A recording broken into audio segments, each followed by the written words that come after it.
Okay. And I've hidden myself from the view, so it should be okay. Okay, we're ready when you are. Cool. Muting myself now. Hi, Guy. Thanks so much for your time. The Girl Hi. from Plainville is so intense, and it's almost surreal to believe that it's real life. Was there something about the series itself that drew you to be a part of it? Sorry, you broke up for just a second and I didn't hear that last part of the question. Could you repeat it? This show is so intense and hard to believe that it's real life, a true story. Was there something about the series itself that really made you want to be a part of it? Yeah, I think I was equally shaken by the story when it was sort of first revealed, particularly the Esquire article that Jesse Barron wrote, and the sort of media frenzy around it. I could hardly take it then.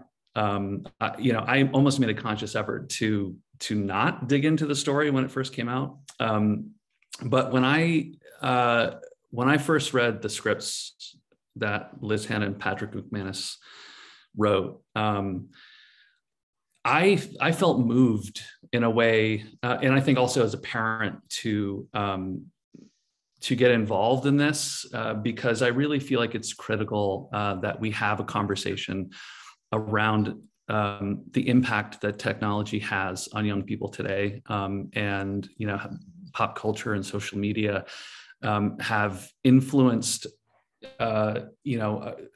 kids' mental health and frankly adults' mental health for a long time, and I think we have a lot of stigma around that, and I see this as an opportunity to create conversation, and hopefully on a national level make it safe to talk and to give people the understanding is help out there. And as a parent, that means a great deal to me, because I know that my own kids, particularly during the pandemic, when this story between these two kids, sort of predates the idea of being disconnected,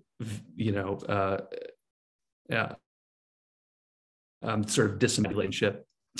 And so I just thought it was, critical to shine the light on this kind of the topic. You seem quite empathetic towards Conrad's family, at least from your own personal standpoint.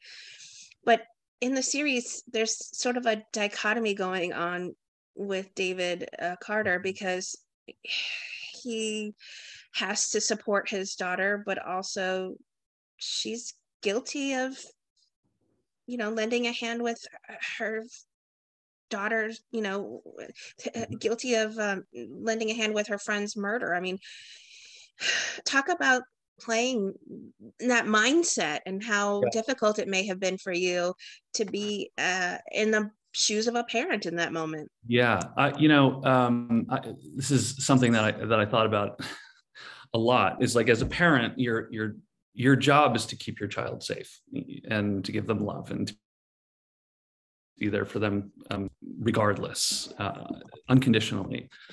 And as parents, we tend to sort of scare up all of these, like worst case scenarios, so that maybe we're sort of, it propels us into being better parents and being more, sort of conscious of what's going on around. And so in the list of nightmare scenarios that could go wrong with your child, the idea of this kind of a thing happening over social media would have never occurred to me. And I think for most people, and I think putting myself in the shoes of a parent coming to the realization that their child is responsible for something so egregious and so horrible.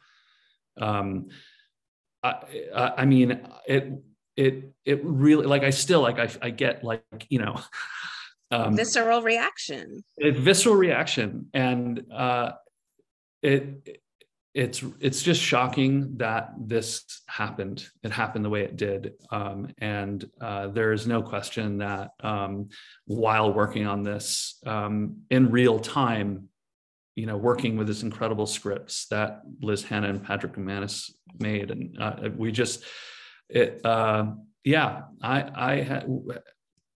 I was coming from a place of true, authentic despair and fear and worry, and being able to make that shift from disbelief when we find out that she is actually could be responsible for this, and refusing to back her up, to actually coming to terms with the fact that she's my daughter and I have to do whatever I can to support her. It's a great arc, honestly. There are some difficult moments though for you on screen, mm-hmm. whether it's your daughter getting arrested, whether it's your daughter being found guilty. Mm-hmm. What were those days on set like for you? They're luckily on this show, we're just surrounded, by such an incredible crew, by, the incredible cast. The support that was there, and the commitment to telling the best possible story was everywhere, and I feel like everyone worked tirelessly to tell this story with compassion and empathy.